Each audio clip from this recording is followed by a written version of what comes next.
So hi மக்கள் எல்லாரும் நம்புகிறேன். அண்ட் இந்த ஃபுல் வீடியோ என்னன்னு பார்த்தீங்கன்னா, நம்ம ஸ்விக்கி ஓட்டி லடாக் போகணும் ஒரு சீரியஸ் பண்ணிக்கிட்டு இருக்கோமா. ஸோ இந்த வாரத்தோட ஏர்னிங்ஸு ப்ளஸ் ப்ராஃபிட் எவ்வளோன்னு தான் பார்க்க போகிறோம். ஓகேவா, நம்ம ஷார்ட்ஸாக போட்டிருப்போம். இது டோட்டலாக எவ்வளோ ஓட்டியிருக்கோம், எவ்வளோ பெட்ரோல் சாப்பாடு இதெல்லாம் செலவாகுது. அண்ட் இதில் வந்து நம்ம ரெண்டு இடம் ஆட் பண்ண போகிறதில்ல, ஒன்று டிப்ஸ் கொடுத்த காசையும் ஆட் பண்ண போகிறதில்ல, இன்னொன்று நம்ம எப்போவும் 200 எடுத்து வைக்கோமா, ஸோ அதையும் ஆட் பண்ண போகிறதில்ல. ஏன்னா இது வந்து ஒரு புதுசாக பார்க்குறவங்களுக்கு வாரம் ஓட்டினா எவ்வளோ கிடைக்கும் அப்படின்னு பார்க்குறவங்களுக்கு அதனால போடுவோம். ஓகே, அண்ட் மொத்தம் இந்த வாரத்தில் 7 நாள் 5 நாள் ஓட்டியிருக்கோம். 2 நாள் லீவு போட்டிருக்கோம். எந்த கிழமைலாம் பார்த்தீங்கன்னா திங்கக்கிழமை லீவு போட்டிருக்கோம், அப்புறம் புதன்கிழமை லீவு போட்டிருக்கோம். மொத்தம் 5 நாள் ஓட்டியிருக்கோம். இதில் டியூஸ்டே எவ்வளோ ஓட்டியிருக்கோம்னு பார்த்தீங்கன்னா ஒரு 3858 ரூபாய்க்கு ஓட்டியிருக்கோம். தேர்ஸ்டே வந்து பார்த்தீங்கன்னா 2806 ரூபா ஓட்டியிருக்கோம். ஃப்ரைடே வந்து ஒரு 2049 ரூபாய்க்கு ஓட்டியிருக்கோம். சாட்டர்டே வந்து 3167 ரூபாய்க்கு ஓட்டியிருக்கோம். அண்ட் சண்டே 3415 ரூபாய்க்கு ஓட்டியிருக்கோம். இந்த 5 நாள் சேர்த்து நம்ம எவ்வளோ ஓட்டியிருக்கோம்னா 15295 ரூபாய்க்கு ஓட்டியிருக்கோம். அண்ட் இதில் கழிக்க வேண்டியது வந்து பார்த்தீங்கன்னா பெட்ரோல் அண்ட் சாப்பாடு மட்டும்.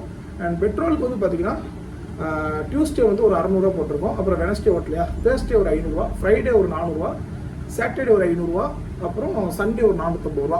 இதெல்லாம் கூட்டி கழிச்சா பெட்ரோல் மட்டும் ஒரு 2450 ரூபா செலவு பண்ணியிருக்கோம். அண்ட் இப்போ சாப்பாடு வந்து பார்த்தீங்கன்னா மண்டே ஓட்டலை, டியூஸ்டே ஒரு 210, அப்புறம் வெனஸ்டே ஓட்டலை, தேர்ஸ்டே ஒரு 130 ரூபா, ஃப்ரைடே ஒரு 200 ரூபா, சாட்டர்டே வந்து ஒரு 250 ரூபா, அண்டு சண்டே வந்து 320 ரூபா. சாப்பாடுக்கு இந்த 1 வீக் செலவு எவ்வளோ ஆயிருக்குன்னா 1110 ரூபா செலவாயிருக்கு. அண்ட் இப்போ இந்த எக்ஸ்பென்ஸ் மட்டும் எவ்வளோ ஆயிருக்குன்னு பார்த்தீங்கன்னா ஒரு 3560 ரூபா ஆயிருக்கு. இந்த 15295 இந்த 3560 ரூபா கழிச்சோம்னா அந்த வாரத்தோட ப்ராஃபிட் 11375 ரூபா. அண்ட் இது வந்து 7 நாளைக்குள்ள ப்ராஃபிட்ல 5 நாளைக்குள்ள ப்ராஃபிட். அண்ட் இதே மாதிரி எல்லா சோன்லையுமே இப்படி தருவாங்கன்னு கேட்டாங்கன்னா அது தெரியாது. என்னோட சோனில் வந்து சர்ஜி அதிகம்னால எனக்கு சர்ஜி இல்லை, இன்சென்டிவ் அதிகம். இன்சென்டிவ் அதிகம்னால எனக்கு இவ்வளோ கிடைக்கிறேன். அண்ட் நான் ஓட்டுற நேரம் பார்த்தீங்கன்னா மினிமம் 15 மணி நேரத்துக்கு மேலே தான் ஓட்டுறேன். ஓகேவா, அப்படிங்கும்போது எனக்கு இவ்வளோ அமௌண்ட் வந்துருக்கு. அண்ட் உங்களுக்கு உங்கள் சோனில் எவ்வளோ அமௌண்ட் வருது அதெல்லாம் கமெண்ட் பண்ணுங்கள். அண்ட் நானும் தெரிஞ்சுக்கிறேன் எவ்வளோ சர்ஜி போடுதான், எவ்வளோ இன்சென்டிவ் தரான், எல்லாத்தையும் இது பண்ணுங்கள். அண்ட் நெக்ஸ்ட்டு ஒரு ஃபுல் வீடியோவில் நம்ம என்ன பார்ப்போம்னா ஸ்விக்கி 4.0 நல்லா இருக்கா இல்லை 3.0 நல்லா இருக்கான்னு பார்க்க போகிறோம். ஓகேவா, நம்ம சேனல் புதுசாக மறக்காம சப்ஸ்கிரைப் பண்ணி பெல்லைக்கான நல்லா போடுவாங்க.